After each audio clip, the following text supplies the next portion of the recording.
Man, where were we? Enough talking about stupid movies. Yeah. Let's talk about a smart movie. This movie is pretty smart. That's a good transition into our actual topic du jour. Got to use French words since they're the kings of high fashion. We're talking Robert Ostland's Triangle of Sadness. Yeah, Triangle of Sadness. Had you seen any of his other films before this? I hadn't seen anything before. I haven't seen anything yet. I might go back and check something out, but I kind of want to watch Force Majeure. Okay. That sounds familiar. He had another one, right? The Square. He's got two other ones Okay. that I found. The Square is the one I think I've heard more chatter about since Triangle of Sadness came out. Yeah, I think that one was more recent. Force Majeure, I think, was his first film, or at least his first like big film. Yeah, his debut feature. But he, I want to see that because apparently it's about just the premise of it really has me curious because it's about a guy who's on a skiing vacation with his family, and he sees that there's an avalanche that starts to happen on the top of the mountain, and it's gonna come and destroy all of them, and he runs away from his family, but then the avalanche ends up passing them by, and so then he has to go back and kind of be like, I would have left you all to die, like. Yeah. So it's really it sounds interesting. I don't know anything about it except for the premise, but That's funny. When did that happen? That happened in something else. I mean, who knows? It could have been Family Guy. It could have been a Danny McBride movie. It could have been any Will Ferrell comedy where something like that happens. I'm trying to think of an example of that, but I mean that is funny. If you make it funny, I think it could be really funny. I have a feeling, based on having seen Triangle of Sadness, he tried to make it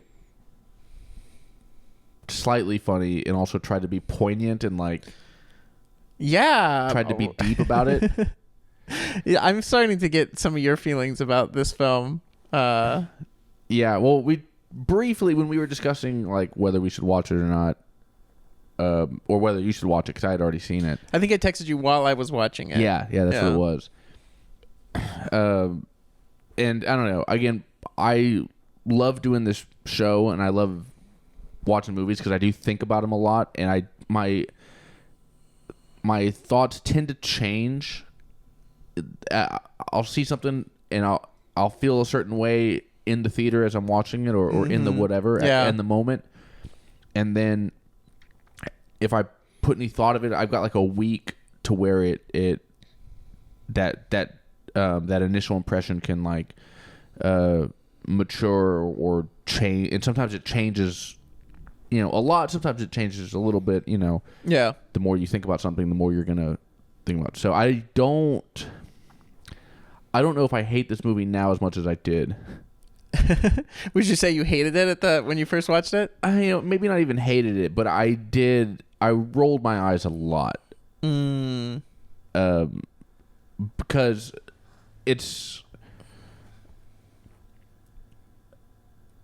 I don't know. I remember. I think I even wrote in my notes. It's like a college freshman philosophy student's idea of of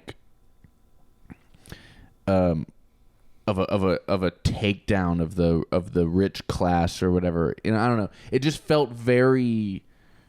I don't know. Pseudo intellectual is almost like the way I would have described it at first. Yeah. Well, I would say it definitely wasn't subtle. And a lot of the symbolism in it was really, really not subtle, kind of hitting you over the head. Yeah.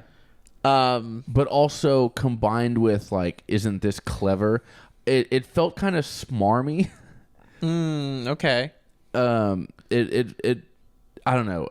I sensed a lot of smarm in my initial watch, and I was like, this is just so kind of juvenile, and I can picture in my mind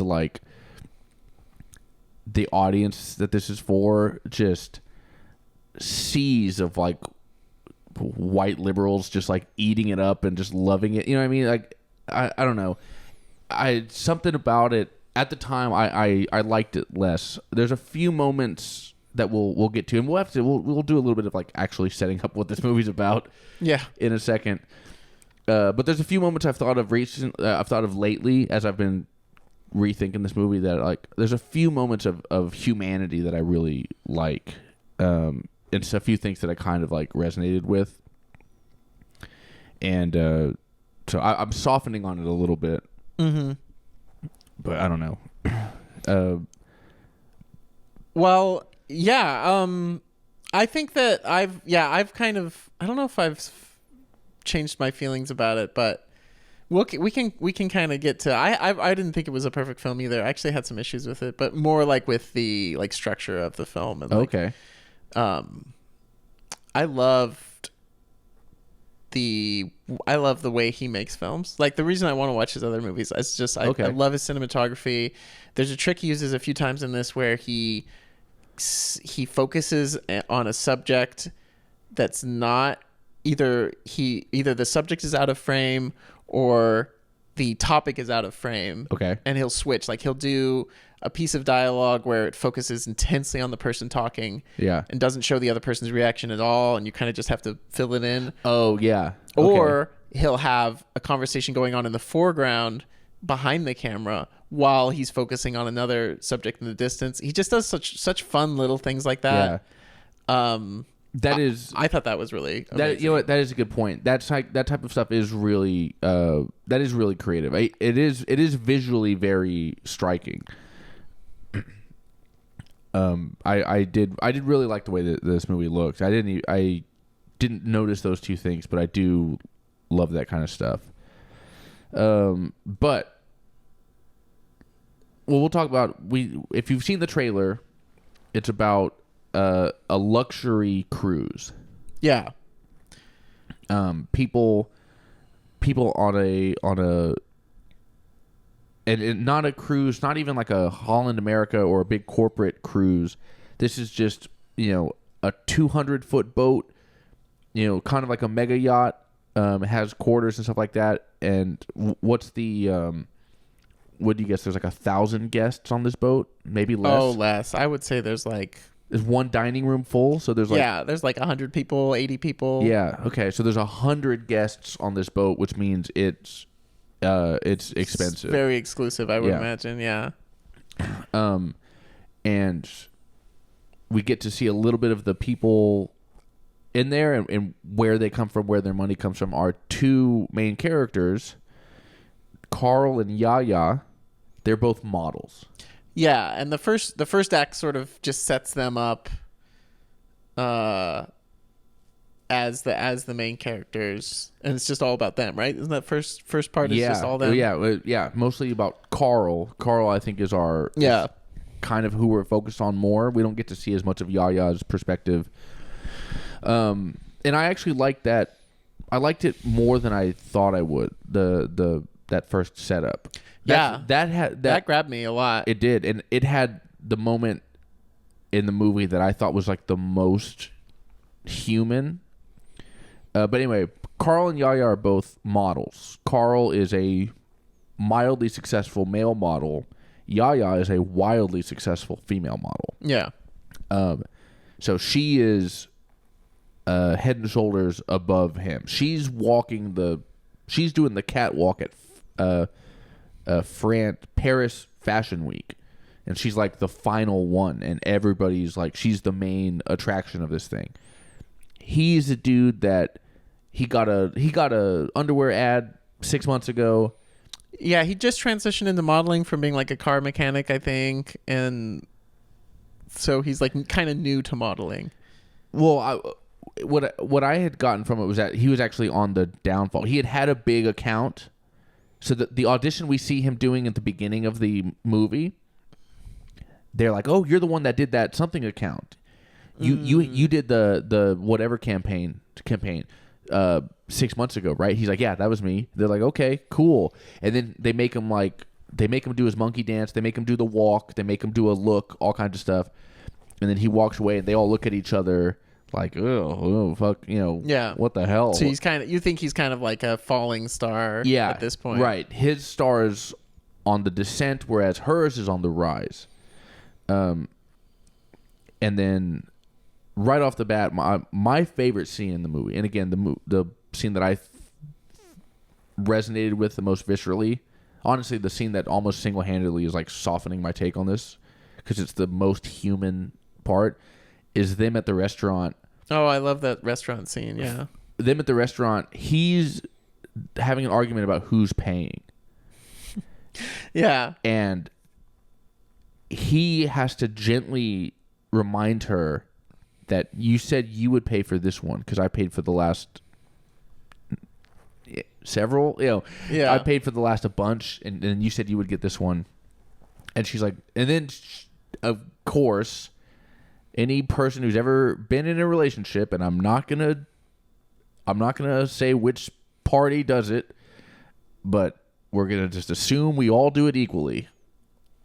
The other person immediately goes like, why are we fighting about money? It's like, no, that's not it. No, we're not. It's not the money. The money's not the point. Yeah, the money's not the point kind of argument. The money's not the point. It's just that you did say this, and I have been doing it, and they had that argument, and I loved it because it was so real, and I've had, we've all had that version. Yeah, that whole fight between them is fun because like it kind of subverts your expectations. You're sort of expecting like a movie fight, like a relationship ending fight. Anytime they show a couple fighting in a film, like it's like, oh, they fight and then they never talk again. I almost thought, you're right, because I almost thought they were going to break up. Yeah. And then I thought they were going to both be on the cruise. Like I thought it was going to be like it's like they run into each other kind of. Yeah. I thought that's where it was going because I had seen the trailer, and I knew they were both on that boat. So I didn't know if like, are they about to break up, and then this whole movie is about them being uncomfortable on the boat. Yeah. Sleeping, whatever. But we do get to learn about their relationship because during that fight, or during that like discussion, they fight and they reconcile, whatever. It comes out that like their relationship is really a matter of convenience. Mm-hmm. More, I think he might be more into her than vice versa. Yeah, you get that feeling, but you also get the feeling that like that's a moment where they fight and they reconcile is a moment where their relationship is becoming more than just something of convenience, because they sort of, she lays it out like that, she's just like, oh, it's just more convenient, but like she's still like, despite saying that, she's still like staying with this guy despite, maybe not always being convenient or not like, being convenient in this moment. Like I think this movie does that a lot where like the characters are saying something, but they're very clearly doing something else. Yeah. Like, and that scene, I think I really liked. I was really rooting for them after that scene because I was like, I like these kids. I think they have a shot. Like, yeah, it's. She says at one point, he tries to get their relationship into real life. He's tired of it being a fake Hollywood relationship or whatever the Hollywood of relationship. Yeah, Instagram. Yeah, because she's like, we're together. You're handsome. Your followers want to see you with me. My followers want to see you with you. It works really well for both of our brands. We like each other. Mm-hmm. And he's fighting back the words "I love you." But he also feels so emasculated because she has so much more money than him, treats him like he has to pay for everything, even though he doesn't have any, doesn't have no money, but he's just not a star like she is. So that kind of stuff was that part I really liked. Yeah, that first act really grabbed me. I was very invested in those characters. And then they kind of like, at least for the second act, kind of didn't really focus on them at all, like for the yacht part of the story. No, they didn't do a good job of like.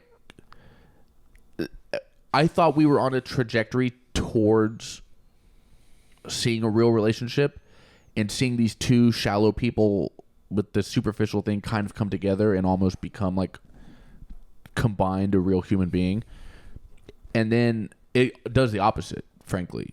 They're even more like separate and petty on the boat once they get to this yacht, which was given to her. She got 2 tickets as a gift. She's there just for influencer purposes. Whoever owns the yacht, whoever owns this cruise line, gave her 2 free tickets, knowing that she's going to take 500,000 Instagram photos. Yeah, sort of a promotional influencer post deal. them. I'm having such a great time on Chicken of the Sea yacht out here in the Caribbean, wherever they were, Pacific Islands, something like that. And the yacht section, it follows them partly, and has some great scenes with them, but it focuses a lot on everybody else on the yacht, the super rich. Yep, we're introduced to the elites. Yeah. Sorry, that was my phone. Oh, okay. I thought it was my headphones. We're introduced to the super elite. We're introduced to, the billionaire class. And it's here where we really start to see, in my opinion, this is where it breaks down as far as, here's where we start to see the kind of childish, like the childish vision of the writer and him thinking he's so clever. This one's in the trailer. I'm gonna make the Russian guy love capitalism. And I'm gonna make the American rich boat guy, Woody Harrelson, I'm gonna make him be actually a subversive secret communist. Yeah. You know who the genuine nicest, kindest people were on the boat? The old British couple, the arms dealers. Yeah, the old British couple who made all their billions of dollars, weapons manufacturers. But they were sweet. The weapons manufacturers, the war dogs they're a sweet old British couple who they love tea, and one of them's eating a hard candy. And so everything is just it's just so on the nose, like what if a mean guy had a nice smile? Like, grow up, dude. What the fuck? It's so and then again, and it's presented so kind of like, well, I don't know. I felt like I was being smugly preached at. It's just like, we get it, dude. Stop doing this with every character. I don't know. No, I see a little bit of what you're talking about. I think that sometimes, especially with something like this, there's a feeling that it's trying to be a little too smart for its own good. Mm-hmm. I think I'm maybe not as jaded as you are in some ways. I liked a lot of that kind of stuff. I did think it was fun that the British couple were absolute monsters. That's the thing. It's funny. You're right. It is funny, and I did like that old British couple for the seconds that they're on the just screen. For the jokes of it. Yeah. The joke of it just being like, we own a weapons company.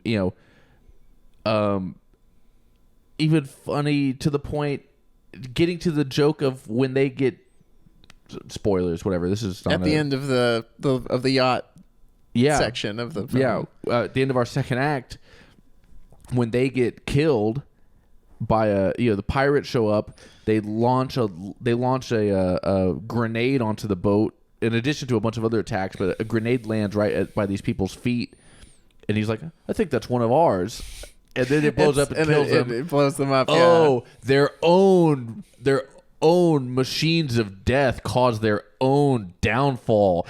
Yeah. Oh my goodness, what a fucking genius concept that is. Like it. It was funny though. It's not even. I mean, look, I get what you're saying. I think especially when you're trying to make a larger point like this, it's really easy for the characters to become caricatures and not actually be very three-dimensional. But I also think that like this should have been an Andy Samberg movie. Like this should have been an Adam Sandler. Like it should have been a screwball comedy. Maybe not Adam Sandler, but Andy Samberg does some pretty like kind of smart. This could have been like This Is the End, like Seth Rogen, James Franco. Oh yeah.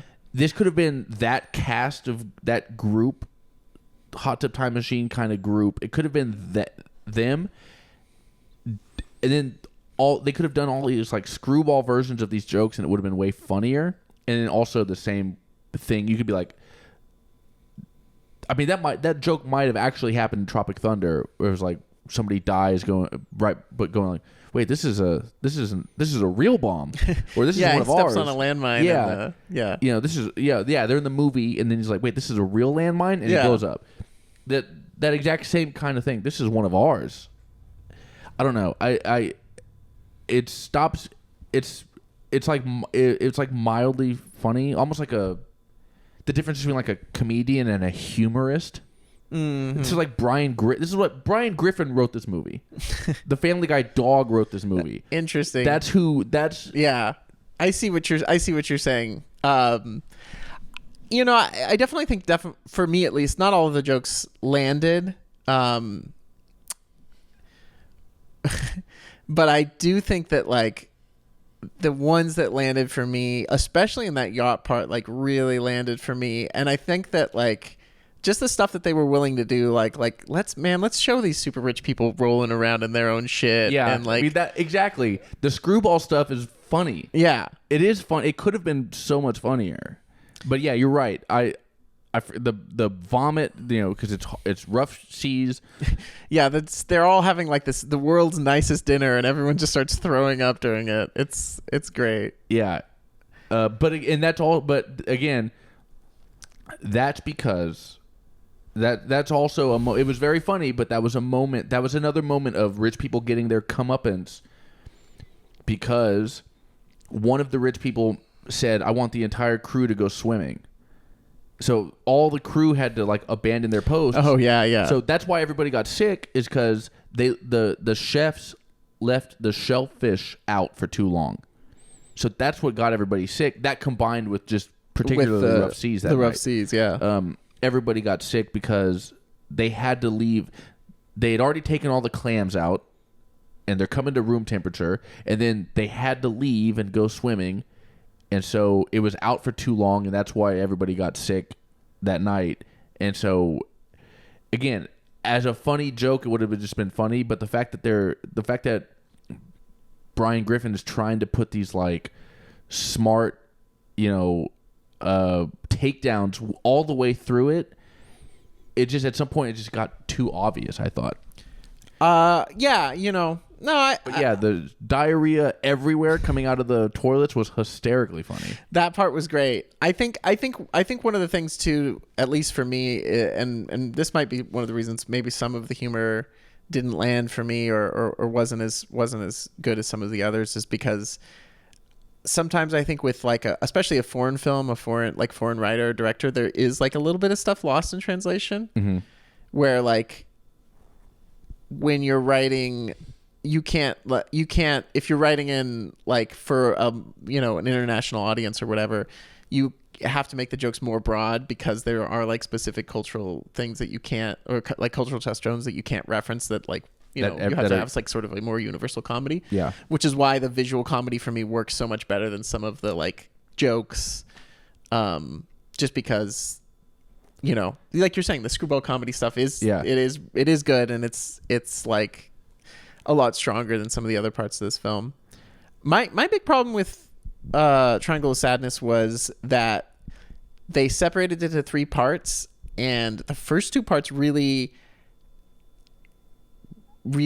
felt like they had a lot of momentum behind them, and then the third part felt like it kind of, I liked parts of the final act, but I thought it just like lost its momentum, and it was just kind of all over the place. Yeah, it got very stagnant at that last part, which I guess it would, but Well, before we get to the kind of stagnant third act, which is it's after. So obviously we've mentioned the pirate attack. So after the attack, the ship goes down. The third act is the survivors. However, some of the survivors. I don't even know if it's all of them, but some of the survivors making do on a deserted island.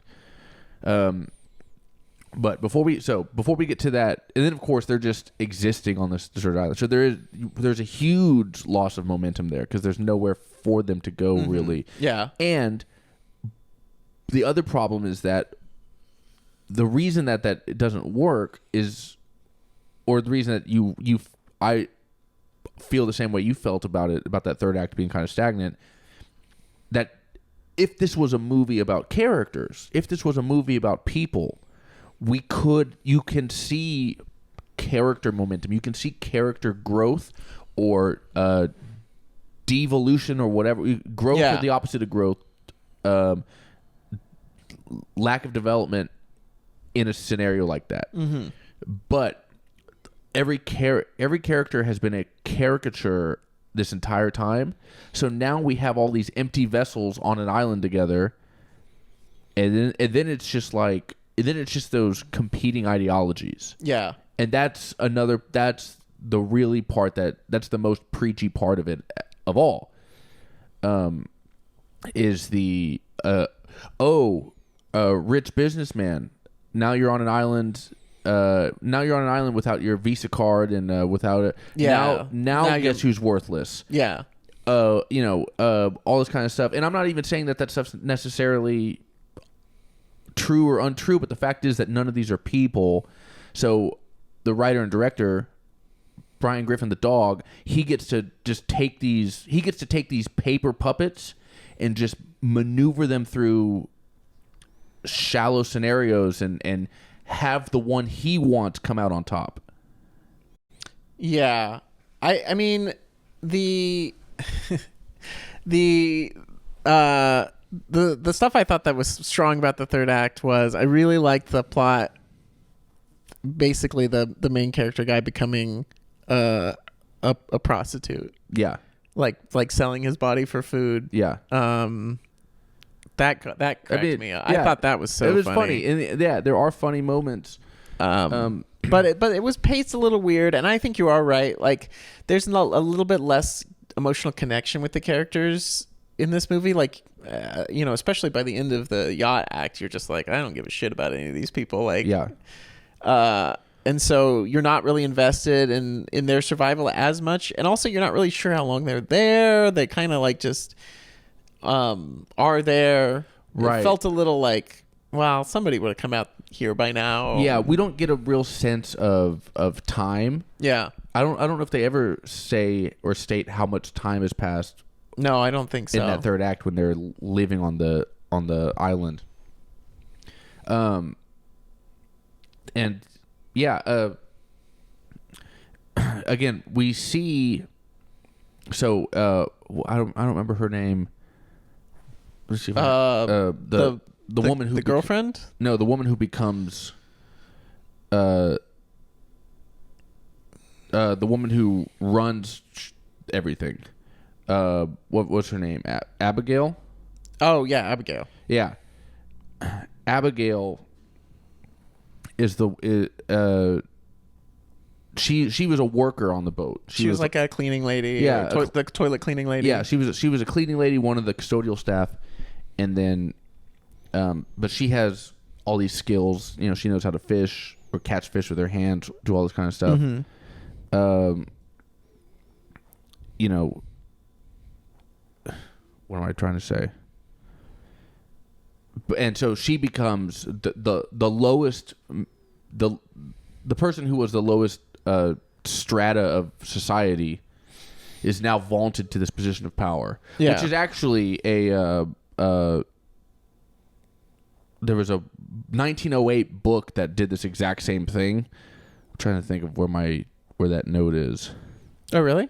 Yeah, that's one of the, and I didn't know this, but this is one of the criticisms I came across as I was like looking up this movie, was that it's kind of a ripoff of like like a novel from 1908, which is like the same exact kind of thing happened. Like crash on a ship on a shore, and there's a rich people shipwreck, and then their servants are the only ones with valuable skills. Yeah. Yeah. But then what you like, and again, what was funny is now she's in charge. Abigail's the one, this custodial worker's the one that has all the skills, and she's bossing everybody around, and she's making stuff happen. And then she takes Carl to be her concubine. Yeah. She takes our hot offers model. him food for him to at first the idea is he's massaging her, and then of course he's ends up fucking her. Yeah. Well, and he's sleeping with her in the sealed life boat container. He's sleeping with her presumably for like protection. She just goes, you come with me into the boat. You get to sleep inside tonight. Everybody else has to sleep outside. And then everybody's like questioning, like, what do you think they're doing? Which of course, obviously, they're doing what exactly you think they're doing. What this could have been, again, if this was a movie that was focusing on like humanity and stuff like that, this could have been a really good moment in Carl and Yaya's like their relationship. We could have seen the turmoil that this wrought on a real relationship. Yeah. If that second act had been developing their real relationship, if they had become a couple, if they'd become two fully fleshed out human beings, and then we're in these terrible circumstances, and what do we do to survive? He's just like we're saying, he running away from the avalanche. Does he save himself?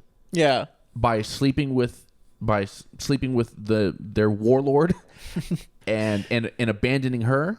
Maybe he gives her half of his extra food rations. Yeah. I mean, they have that conversation where he's like, "I'm kind of doing this for you. I'm doing this for you," or whatever. At one point. Yeah. Do they? I don't. There's that. They have a conversation about it where she's like upset. She's like, "Are you sleeping with her?" And he's like, "No." Like, and it's like, "Yeah, you are." So, you know what I mean? It's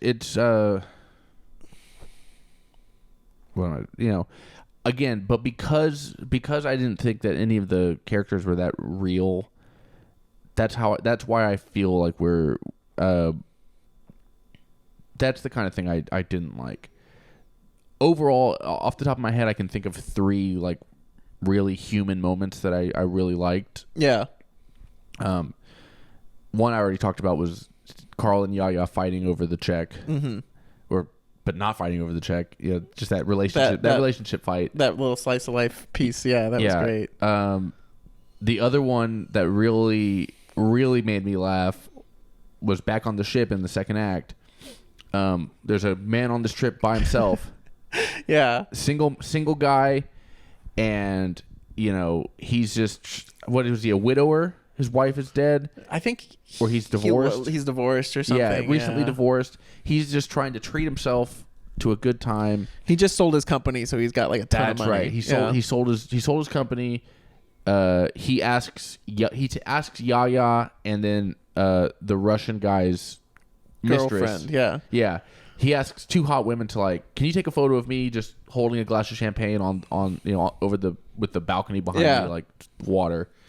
And then Carl and the old Russian guy are laughing at him like, look at this dork. Yeah, exactly. Whatever. And then the women are so charmed by his like sincerity because he's just a real dude. Mm-hmm. She's like, yeah, why don't you come take a photo with us? And then they're like taking provocative photos with him and like really showing how cool of a time he's having and just being so nice to him, which of course infuriates their 2 boyfriends who are just like, well, whatever. Minutes ago they were mocking this dude behind his back, and now he's like face kissing their girlfriends for Instagram photos. Yeah. And they're so that was such a funny moment of like laughing at somebody and then immediately being like, oh fuck, I'm the asshole. Getting that was, I thought that was really funny. And then the other one that was devastating was Carl. Carl's taking L's in this fucking movie. Oh no, I know. Carl, he doesn't like the way the crewman is looking at his girlfriend. Oh, yeah, God, that's such a great scene. The crewman is smiling at her. He's just like smiling at her. He's just got his shirt off. I think it's more that she's smiling at him. Yeah. She thinks he's handsome. She Yeah. thinks there's a crewman without his shirt on that's like literally swabbing the deck or something. And they're in the Caribbean. It's hot. He takes his shirt off to do manual labor. Carl sees his girlfriend like appreciating it. He goes to the manager. He goes and says like, there's a guy with his shirt off. Just thought you should know.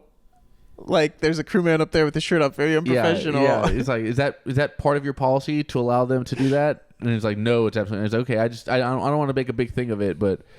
And then of course the next scene is they're escorting this dude. They're fired this guy, saving him, saving his life. We find out later. Yes, but again, ooh, you saved his life. You know what I mean?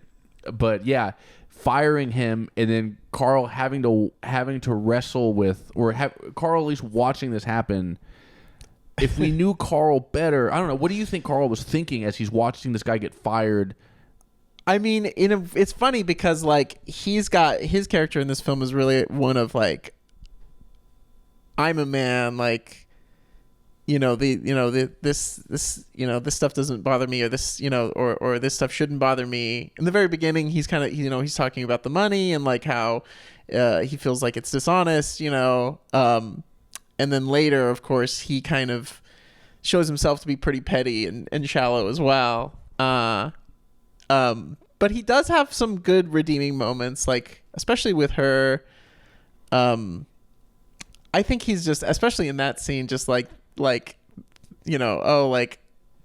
that sucks, but also like it's kind of nice to have this power, like. Maybe, yeah, that's certainly one read of it. Again, it goes back to my complaint is that I don't know what he was thinking, because I don't know him as much as a character as I would like to. Yeah, I think when something like that happens, I should be able to look at Carl's face and be able to ascertain he's thrilled that he happened, which means he is a piece of shit. He's a bad dude. Or he is wildly regretful and he just accidentally made this thing. And if this was Curb Your Enthusiasm, he'd have to spend the rest of the episode trying to make it up to this guy he accidentally fired. Or like Seinfeld when they get the Chinese delivery guy fired, and then the Chinese restaurant burns down. This is an episode of Seinfeld that they ripped off. You know what I mean? Yeah. But Seinfeld did it better. So I don't know. Yeah, I think too. There's like a lot. There's maybe too much going on in this movie for how much that you. Like how much they explore. Like there's so many characters that are introduced that you kind of want to hear more about, or maybe you want to like see again, or you want to like have some resolution with them that you don't really get. There's like, it's kind of like idea spaghetti. I think that could have definitely used with like a rewrite and being like, hey, maybe let's cut out this, let's develop this more, but who knows? I thought a great scene. I'm surprised that I thought you were going to mention this one, but especially humanizing scene is the donkey when he kills the donkey. Oh yeah, it's such a fun scene. I forgot about that. They find a wounded donkey in the forest that's been making this noise, and like scaring all of them. And so they're like, okay, we can crush its head, and then with this rock, and then we can eat it. And the guy, the guy the single lonely guy, ends up, being the one to do it. He smashes the rock on its head, and then they're all like, yeah, all the dudes are there just like, yeah, man, and then of course the donkey's not dead yet. So he just has to keep smashing it. And then, there's just that really brief scene of him just like super sad, and they're like comforting him. They're like, it's okay. I thought that was sweet. Yeah, no, you're right. That might be the fourth moment. That is a good third act moment that I forgot about. That like on being faced with like the violence that comes out of taking an animal's life. Yeah. You know, not the only character to get killed by being hit in the head with a rock. Potentially. I mean, we don't know. Well, that's up to your interpretation. So, well, I mean, again, folks, you know, we're just gonna say spoilers, in case we haven't spoiled it enough for you already. But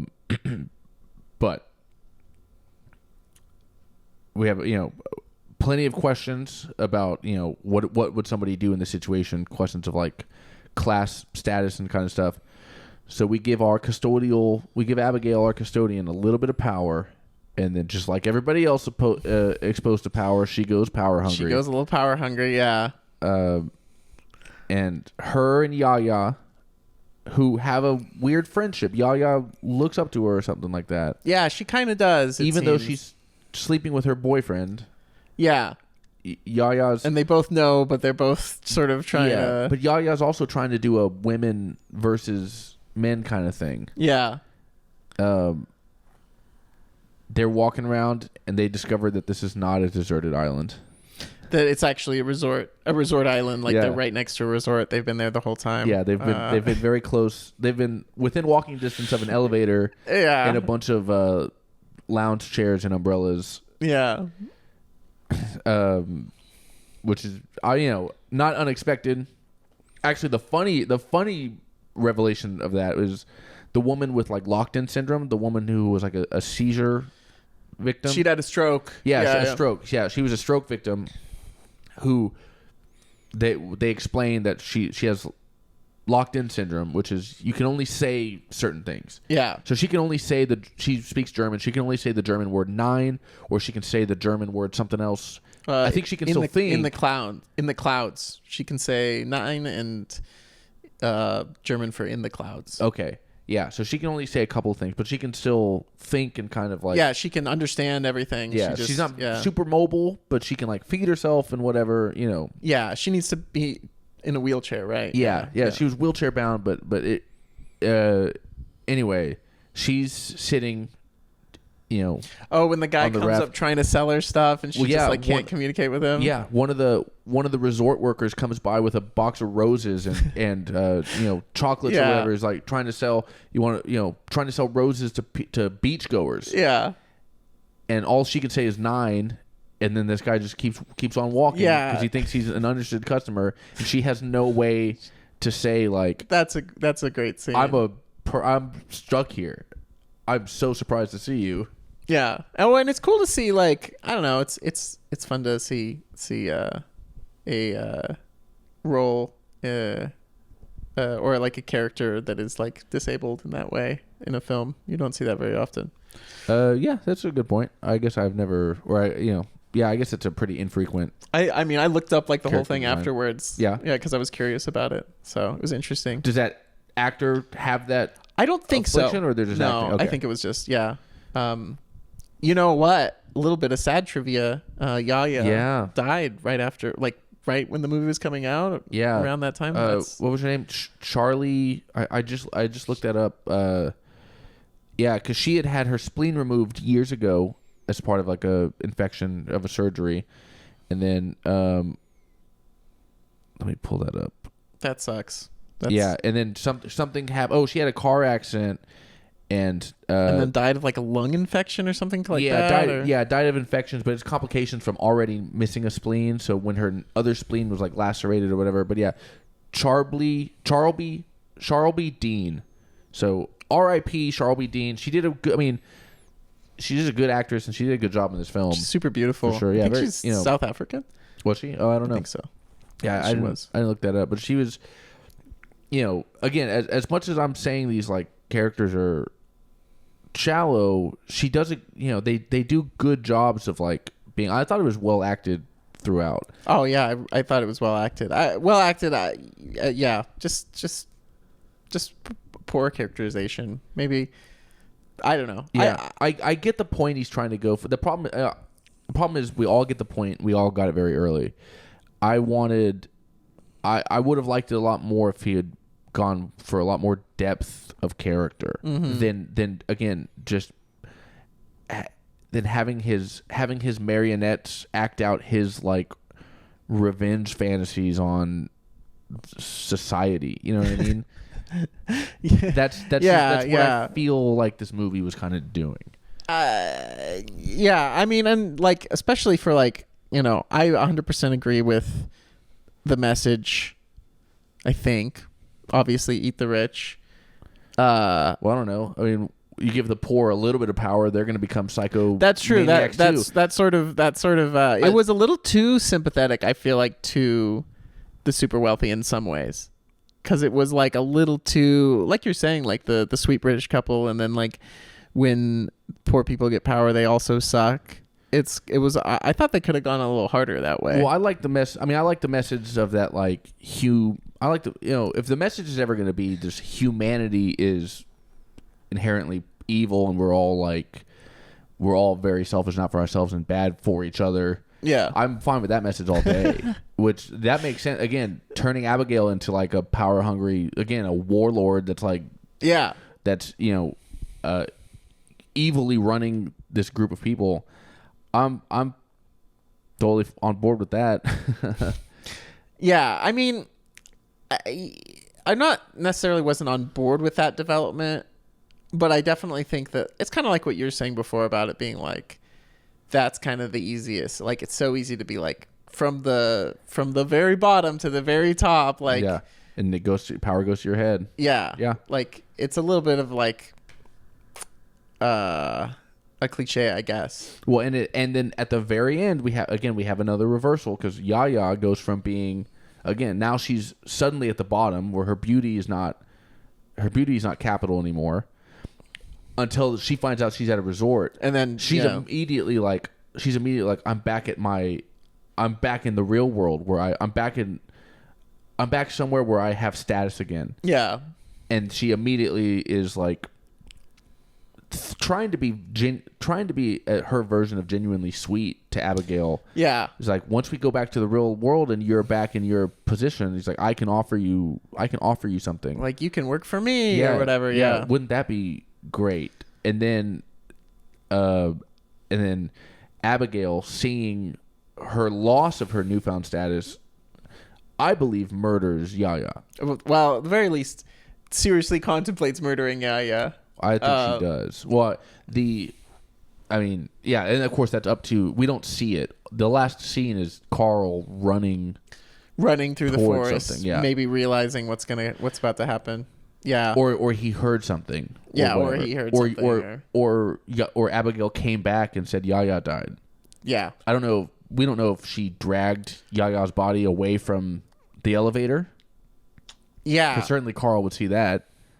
Yeah, we're not really sure. I mean, obviously it's left up to interpretation, that very last scene. Yeah, I will say, I don't ever abide by this, but in the trivia I was reading, the director says that she killed Yaya. Oh, he does say that? The director says that, or the writer director, he says that. Again, I don't care what he says. That doesn't make it true. Just 'cause he said it. Well, it's like the Inception. Oh, you haven't even. I haven't seen it. We'll talk about the Inception thing at some point. Yeah, but whatever the writer or director says, like whatever, when the Harry Potter lady said that the principal was gay. Oh, like 5 years after the books came out, she's like, oh, by the way, the principal was gay the whole time. Yeah. It's like, well, that doesn't mean anything. Doesn't mean anything except for she was trying to cover her ass for some other horrible comment that she had made. Oh, I don't know. Well, yeah, sure, maybe. But either way, the fact is, if it's not in the book, your interpretation as the author actually isn't weighted heavier than mine as the viewer. Oh, totally. Yeah. Well, whatever makes it into the final cut is what it is. Yeah. Yeah, and especially something like where they deliberately don't show something like that's to leave that level of ambiguity, or to Yeah, exactly. Even if later they're like, oh, this definitely happened. That's what I think happened. I was like, well, you feel free to think that. Yeah. Yeah, totally. You're an observer as what, just like everybody else now. I mean, regardless of whether what happens in the end of the film, like whether she kills her or not, I think that's such a fun final scene, because like it's like some of the best, I think, I actually really liked the actress who did Abigail. I'm not sure her name, but like I think she's great, especially in that scene she was, too. Yeah, Like she was very good. And I Dolly De Leon. Dolly De Leon. Yeah, and I don't know what else. I I- hadn't seen her in anything else. And looking through it now, I still have not seen her in anything else. But she's got a few things out there. She's doing some work. So, yeah, I thought she was great in this movie. Yeah. Well, should we rate it? Do we do this? Is this? Yeah, you can, however you want to do it. You can give it a rating, or you can say whether you recommend it or not. I would recommend this movie to people. Just if anything for the like novelty of like, especially some of the scenes like are something you're not going to see in any other movie. I think it definitely could have been more than what it was. But I'd give it like a 7 probably. Okay. Yeah, like I said, I've in thinking about this movie, I've softened on it. And I know it doesn't sound like it. I mean, you were pretty, yeah. I mean, at the time you were just like, now I hate it. So Yeah. you definitely softened on it a little. And I mean, I certainly went at it, I had some vehemence behind it to, my criticisms today. But there are a few human scenes, if you can, it's an interesting enough movie. It is the kind of movie we don't see a lot of. No, yeah, totally. Nowadays, it's not it is a smart, it's a smarter movie. It's again, it's debatable about how smart it really is, but it's a smart comedy. We see smart horror movies now, thanks to like Jordan Peele. I mean, plenty of other people, but they're he's like the poster boy of those for sure. Yeah. There's thinking he's at the spearhead of the thinking man's like horror film, but we don't get to see a lot of comedy at all, really. They're not making mid-budget comedies. They're certainly not making like slightly smarter ones like this. Yeah. So as a comedy fan, I would say go ahead. I guess I would tentatively recommend this film. Watch it unless you haven't seen Parasite, then just watch that instead, because that's better. That's the better version of this. Parasite's a much better and much more nuanced take, like of the relationship between rich and poor people. Yeah. That I think a lot of people miss. As much as I think a lot of people kind of mischaracterize or They miss some of the nuance in Parasite. A lot of people think Parasite is like, yeah, great, cool horror movie, or whatever. I'm glad all these rich people died. Poor people rock, and there's a little more to it than that. But yeah, Parasite was great. This is trying to be a comedy. Parasite's not very funny, but I don't know. No, yeah. I agree. Going for maybe a similar kind of message, but definitely different execution and different levels of subtlety. Yeah. Anyway, I don't know. I never do numbers. I might say 5. I might put this right in the middle of like I could recommend it or I could not. Mm-hmm. What's really stopping me from recommending it, or what's pushing me towards maybe recommending it, is the fact that there's not another option. I can't be like, other than go see Parasite, but there's not like another comedy. You should have gone to see this comedy instead. Mm-hmm. That's also smart and funny. Yeah. So, because what else? I mean, especially this year, like nobody makes comedies anymore, dude. There was Glass Onion. Did you see that? No, I've never seen any of those. That wasn't.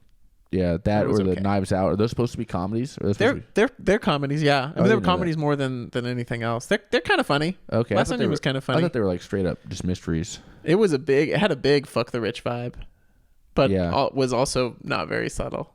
Yeah. Anyway, all right. Well, thanks, folks. That's 30 minutes of meandering about about a bunch of different random shit. About a bunch of nonsense and character stuff, and then our actual review on Triangle of Sadness. Although I feel pretty consistent that I hit the same kind of thing, which is like, why are these characters doing this, or are they real characters, or are they not? Yeah. No, it tied in. Yeah, for sure. so that's what I'm thinking about when I'm watching a movie, which is why I loved Hacksaw Ridge, why I loved Dunkirk as a Nolan movie. I was expecting it to be an epic kind of thing. It's a much smaller movie than I thought. Oh yeah, totally. Just like about just a few people. There's 3 or 4 little pods of characters, and it's just their environment. It's their reality during this time. I thought it was going to be like Battle. I thought LA or whatever. Yeah, I thought it was going to be. I mean, I know the history of Dunkirk, but I thought it was going to be just grand scale. Yeah, but Nolan did a really good job, I think, of like suppressing that. Whatever. That's for another time. Thanks, everybody. Thanks for listening, and we'll see you next time.